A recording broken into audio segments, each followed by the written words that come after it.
do you think that whatever the event is, and it may be multiples, and it may be interconnected. Okay. So let's just let that aside. It might be a whole string of things that all happen all at once. You said it might be energy connected also? Interconnected, but it could be energy connected. Okay. We could indeed have some kind of weird Terra event. We have a Terra entity. That is to say, we collect all these words that relate to people's fears and expressions about the planet, and it could be something like that. It could be a solar burst.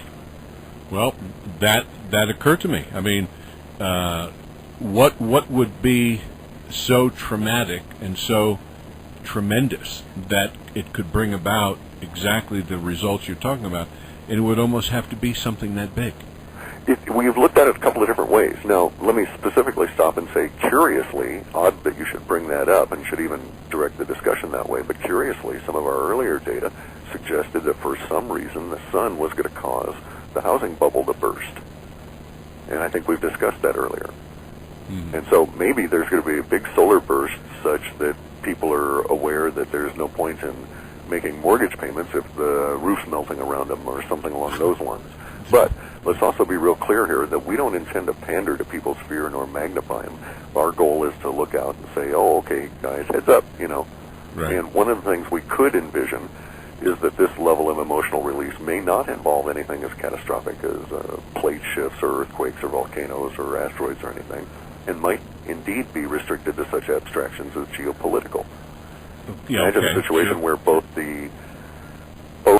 we don't live in a republic the way that most people understand a republic. They mouth the word without really knowing what kind of a system we live in. We live in a duopoly. We have two parties. Any other party is essentially a sop to openness.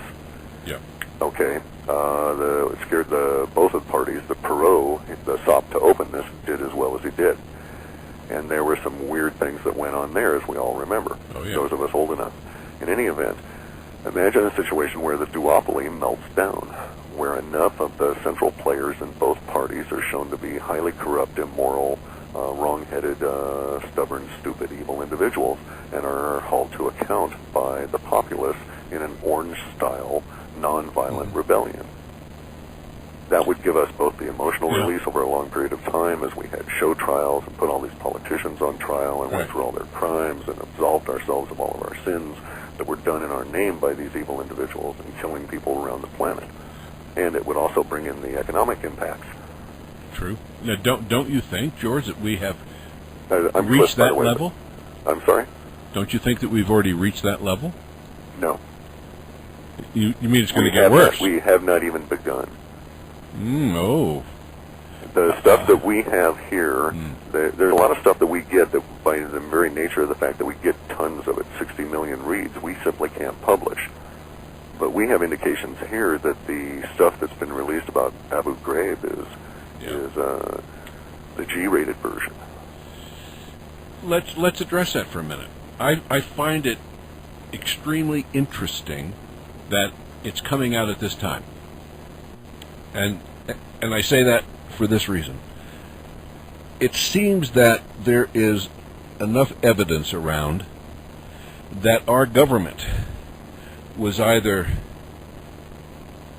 involved, led, or at least was aware of the coming event of 9/11. In fact, let me give you explicit linguistic support for that knowledge. Okay. There's two words that specifically arose as a result of that incident, LIHOP and MIHOP. And it expresses just that confusion. Did they let it happen on purpose, or did they make it happen on purpose? Okay, good. Okay, now that says that a huge portion of the planet has come to that conclusion that they invented a word that is stuck. Interesting. I didn't know that. So that, quite possibly then, what we are talking about is this could be a cover-up. That they're saying, oh, the FBI really did know at a one, maybe even 2 years before, and some of his cohorts, and they knew, and blah, blah, blah. I think it's a smokescreen. I think it's something to divert attention away from the fact that this thing had been planned at least going back into the early Clinton years and maybe even later. It's possible. There's evidence to support in the way in which the government evidence. Okay, history is nothing but conspiracy theories revealed to be true. Okay. Basically, that's what it amounts to. Okay. A bunch of people get together. Conspiracy, for instance, the Yeah. word means to conspire, is derives from Latin Yeah. to breathe, spire. Yeah, And right. it means you all breathe your thoughts together. You all speak together about the same thing.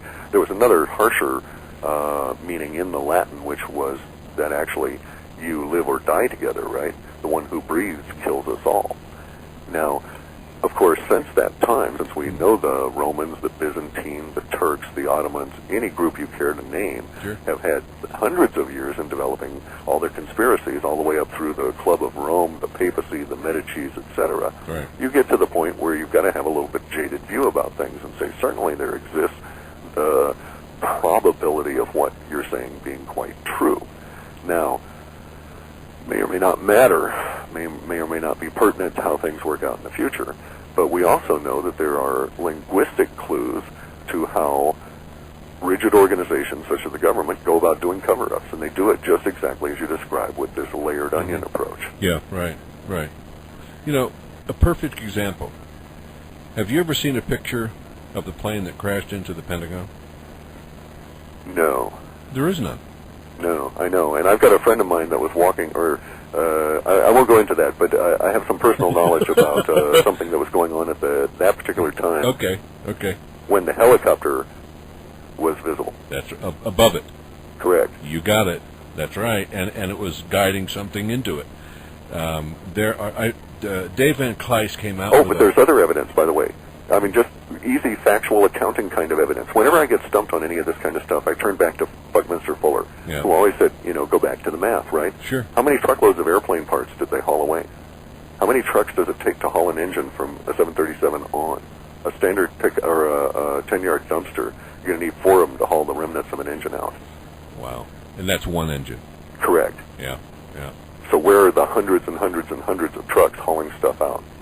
Yeah. And then Dave Van Kleist has a DVD which is fantastic, and it's 9/11 in plain sight, PLANE, and he just took stuff right from the news, and it showed one of the offices in the Pentagon where the wall was stripped away, which is fine, except on a table right there was a typewriter and a pile of papers. Cliff, the papers weren't disturbed.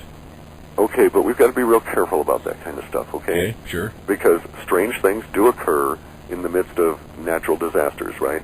I've been through enough earthquakes to know that you can be in a room with in a Mexican hotel built of 400-ton blocks that go dancing about wildly in an 8.0 earthquake, and there, sitting up against the wall on a little tiny table, is a cane that's balanced across the table with a vase behind it. Neither one of them fall. Okay, so I'm not saying that is not Yeah. evidence of it, but I'm saying we can't allow ourselves to be deluded by minutiae into making grander... That's fair. But it's just as fair to go back and say, where's the inventory of all the hundreds of trucks of aluminum that were hauled away from the airplane? Right, exactly.